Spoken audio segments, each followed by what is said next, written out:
Olá, caveira, concurseiro da Universidade de Roraima, aqui é o professor Catalano. Estamos de volta aqui dando continuidade à nossa preparação do direito constitucional, né? Artigo 5º, pessoal, olha lá, já falei para vocês que o título 2, ele trata dos direitos e garantias fundamentais. O título 2, ele vai do artigo 5º, não sei se está dando para vocês olhar aí, ó. O artigo 2 vai do artigo 5º ao artigo 17, tá? Então, tudo que tiver no artigo 5º ao 17, tudo está dentro do título 2, tudo é direitos ou garantias fundamentais, tá? O artigo 5º, tão falado, né, o tão temido, que é mais provado em prova em direito constitucional, né, que eu falo que é a leitura de cabeceira do concurseiro, lê ele à noite, né, antes de dormir, e lê ele pela manhã quando você acordar. Mas ele é bem pequenininho, ele tem 78 incisos, e essa é a nossa quarta aula aqui que nós vamos estar falando aqui, ó, a nossa quarta ou quinta aula. Reginaldo, confirma aí depois se é a quarta ou a quinta aula, tá? Que nós estamos dando continuidade aqui a partir do inciso, né, esse aqui a gente já viu, a partir do inciso 41, né? Como é que é o inciso 41? X é 10, o L é 50, se tem antes 40, inciso 41. E nós vamos ver especificamente a partir do inciso 41 até o inciso 50. O L em algarismo romano é 50. E o X antes do L diminui 1, fica 40, 41. Então, retomando a nossa aula aí, ó, grande direitos, né, direitos e deveres individuais e coletivo. Eu não tenho dúvida, 100% de certeza que vai vir na prova, por isso que a gente está vendo inciso por inciso, tá? E tem que resolver muita questão. Em breve a apostila de direito constitucional vai estar aí na plataforma e vai ter uma bateria aí muito grande de exercícios que é para você gabaritar a sua prova. Então fica comigo aqui, ó, inciso 41, Reginaldo, coloca em tela para nós o inciso 41, vamos fazer a leitura junto. O que fala ele? A lei punirá qualquer discriminação atentatória dos direitos e liberdades fundamentais, né? Então, pessoal, o inciso 41 é ele que traz a previsão legal da lei de abuso de autoridade, né? Quando a pessoa que é um servidor público que tem poder para se impor particular, mas se ele extrapolar isso, né? Por isso que o inciso 41 fala da seguinte maneira: a lei punirá qualquer discriminação atentatória dos direitos e liberdades fundamentais. Está previsto lá na lei de abuso de autoridade. Vamos comigo aí, dando continuidade, inciso 42. A prática do racismo constitui crime inafiançável e imprescritível, sujeito à pena de reclusão nos termos da lei. Olha lá, nós temos, né, dentro da nossa Constituição, apenas duas infrações penais que são imprescritíveis e inafiançáveis. Eu vou explicar para vocês, ó, inafiançável é que não cabe fiança. Independentemente do quanto da pena, o delegado não pode estabelecer a fiança, e nem o juiz, tá ok? Agora, imprescritível significa que o Estado não perde o direito de punir. E quais são esses crimes que nós temos lá? Nós temos o crime de ração, né? São dois crimes que nós temos que são imprescritíveis e inafiançáveis. Não cabe fiança, a pessoa deixa um depósito de dinheiro para responder o processo em liberdade. O que pode acontecer é o juiz liberar ele, né, relaxar a prisão dele através de um livramento condicional, que não é a mesma coisa estabelecer o livramento mediante fiança. Então, quais são a ração? Ó, ração é racismo, ok? E ação de grupos armados contra a ordem institucional. E racismo, para você lembrar, né? A pena é de reclusão. Tá ok, pessoal? Isso está previsto lá no inciso 42, né? Vamos lá, 43 comigo aí, em tela. Acompanha a leitura aí. 43. A lei considerará crimes inafiançáveis e insuscetíveis de graça ou anistia a prática de tortura, o tráfico ilícito de entorpecente e drogas afim, o terrorismo e os definidos como crimes hediondos, por eles respondendo os mandantes, os executores e os que podendo evitá-lo se omite. Então aqui nós vamos trazer aqui, ó, o crime de tortura omissão, né? Então a pessoa que tem o dever de evitar, ela se omite, ela também responde por esses crimes. Só que ao contrário aqui, pessoal, do 42, que trata do racismo, falando que é imprescritível e inafiançável, o 43 ele vai trazer o famoso 3TH, né? 33H, H se escreve, né, com H. Então o que nós temos no 3T? Tráfico, terrorismo e tortura. Aí o H, hediondos. Então todos os crimes hediondos, todos aqueles que tiverem no rol taxativo da lei 8.072, que é a lei dos crimes hediondos, elas são o quê? Elas são imprescritíveis? Não, todas essas aqui prescrevem. O que elas são insuscetíveis, né?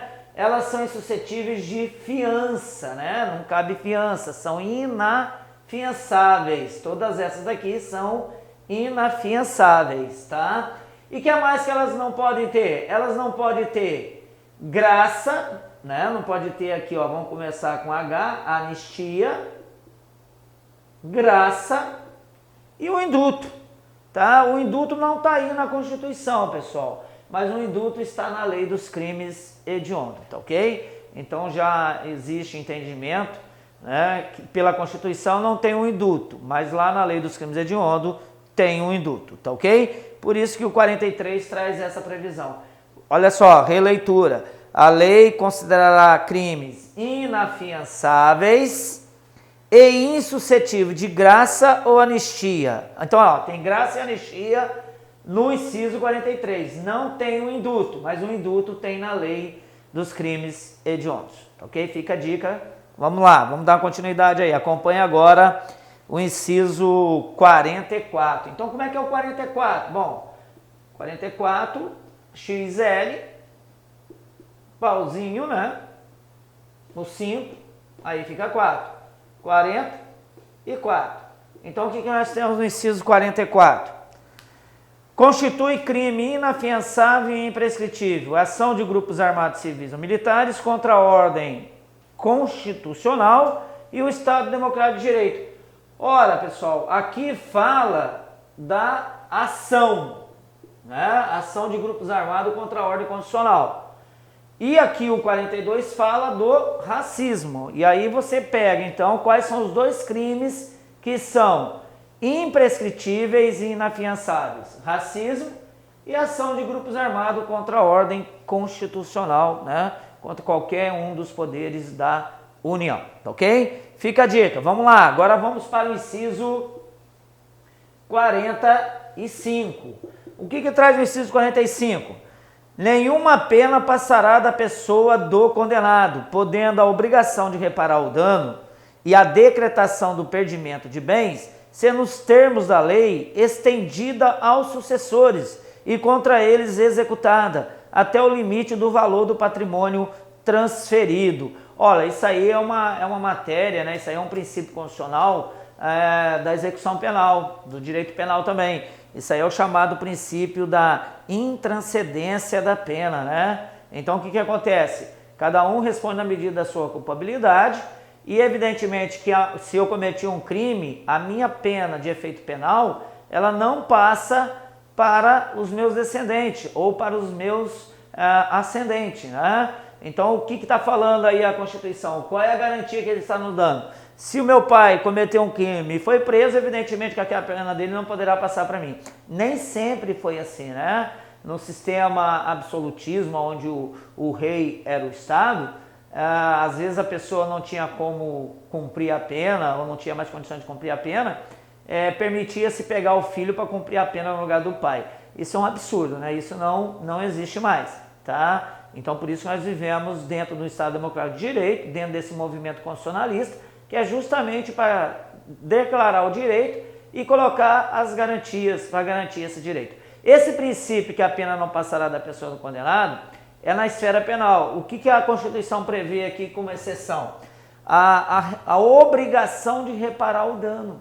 Então você imagina um governador do Estado que roubou bilhões do Estado, foi condenado a 13 anos e 8 meses, está cumprindo pena, ok? E a pena dele não pode passar para os filhos dele. Mas eu pergunto, e esse desvio, né? E esse enriquecimento ilícito em cima dos cofres públicos, né? Devolver essa grana pode passar para os filhos? Pode. Mas detalhe, até no limite da transferência da herança. É isso que trata o inciso 45, tá ok?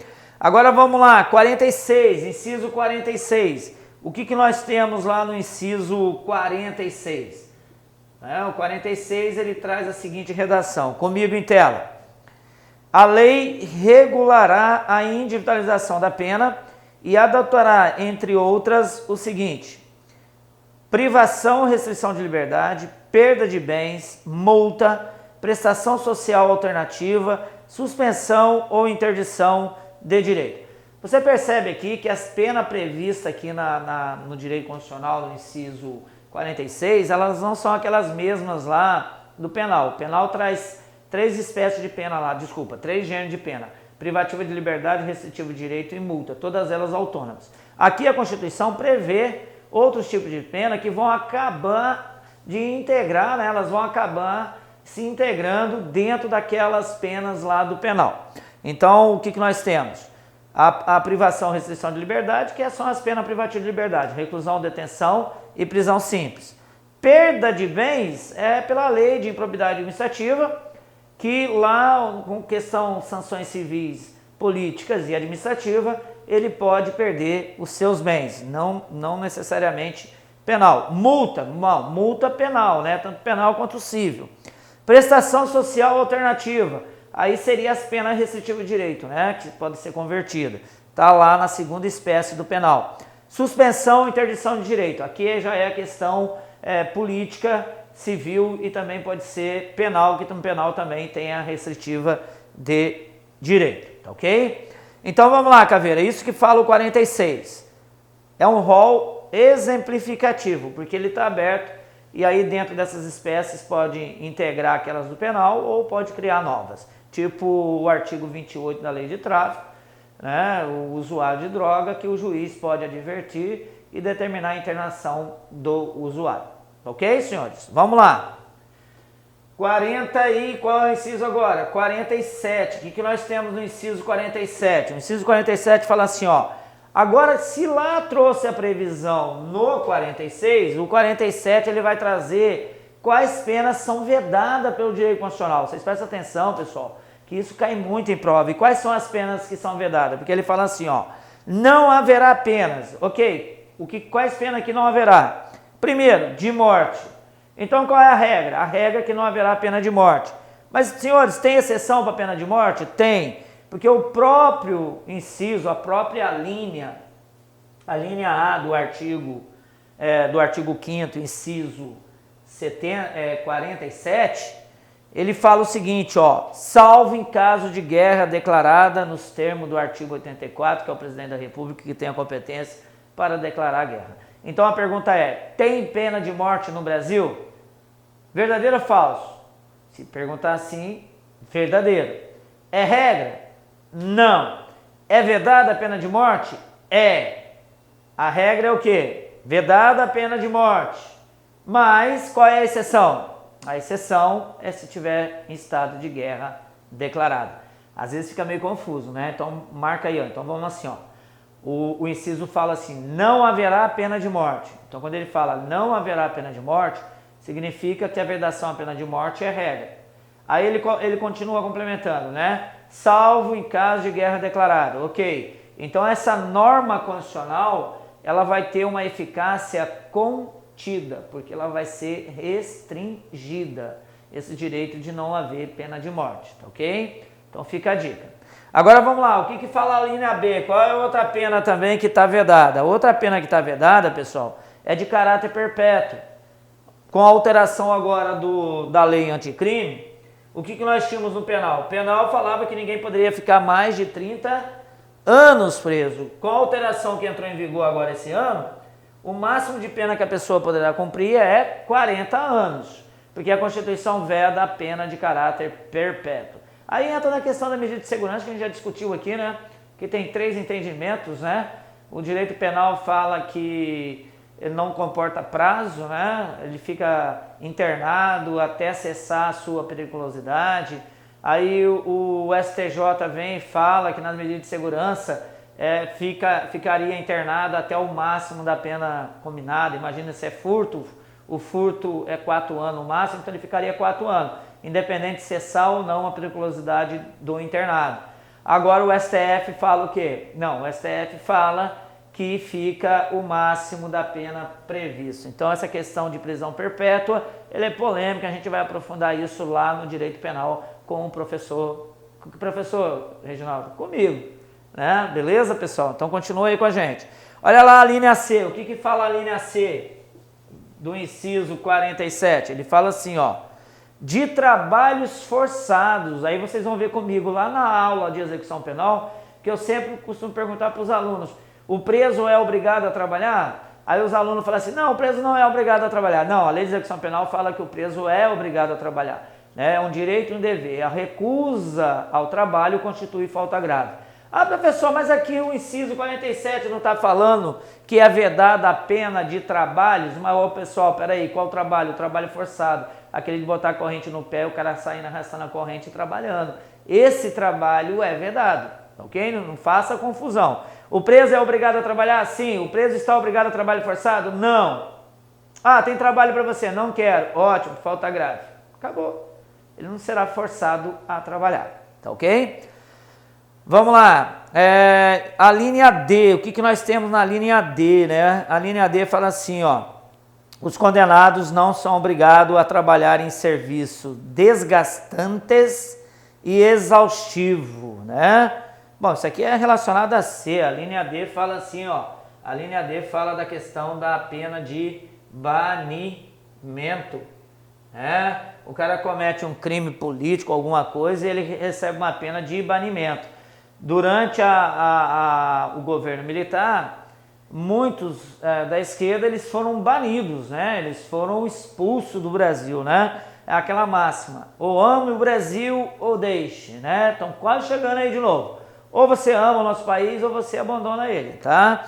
Então a linha D fala assim, ó, não haverá pena de banimento. Era muito comum lá no Império que ele cometia um crime em Portugal, depois ele era banido para as colônias portuguesas na África, se cometesse um crime lá, era banido para as 13 capitanias hereditárias no Brasil, se cometesse aqui, vinha para a Amazônia. Se cometesse o crime em Belém, Amazonas, ele era banido para onde? Para o reino tão distante, o Vale do Rio Branco. Tá ok? Fica a dica. Sai, professor de História, vamos lá. Para a gente completar aí o inciso 47. Eu falei para vocês que é um dos que mais cai em prova. Consiste, então vamos lá, penas cruéis, né? Então não pode ter penas cruéis. O que seriam essas penas cruéis?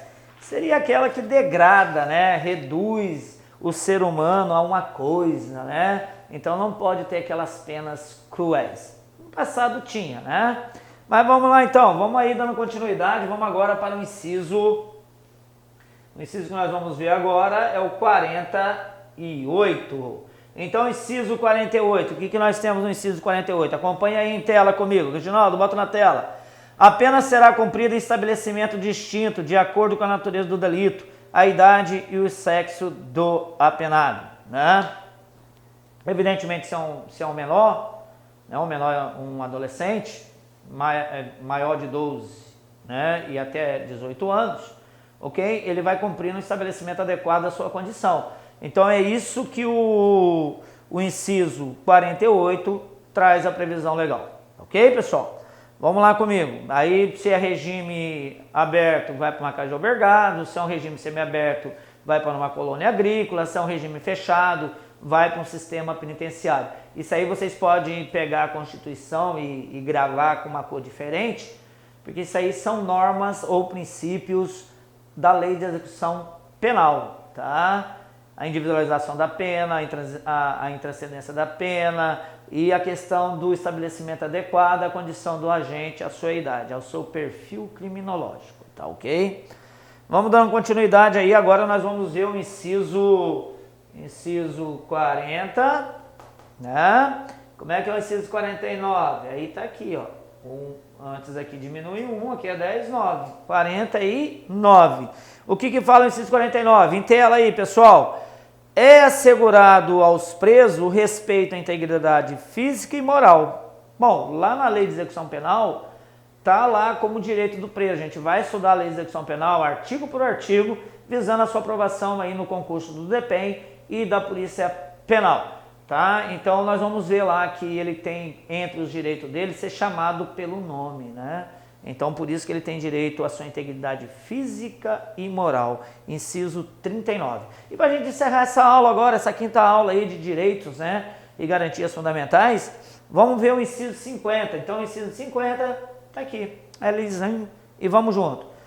As presidiárias serão asseguradas condições para que possam permanecer com seus filhos durante o período de amamentação. Isso também é uma norma lá da execução penal, isso é um princípio constitucional. Lá na execução penal, ele fala que a presidiária, né, do sexo feminino, né, vai ter um estabelecimento para ela adequado à condição dela de mulher e ela tem o direito de amamentar o filho. Até quando? No mínimo, lá está falando no mínimo 6 meses. Mas se o garoto mamar 1 ano, 1 ano e meio, 2 anos, ela vai ter esse direito. Então não tem prazo máximo, o que tem na lei é prazo mínimo. E a Constituição ela deixa em aberto, né? A presidiária tem direito de amamentar o seu filho, ela não traz o prazo. E o prazo que é trazido na lei de execução penal é o prazo mínimo, cuidado com isso, que é de 6 meses, mas não é o máximo de 6 meses. Fica a dica, continue aí no Cataflix e vamos junto rumo à sua aprovação aí para sargento da Polícia Militar, entre outros concursos. Tamo junto!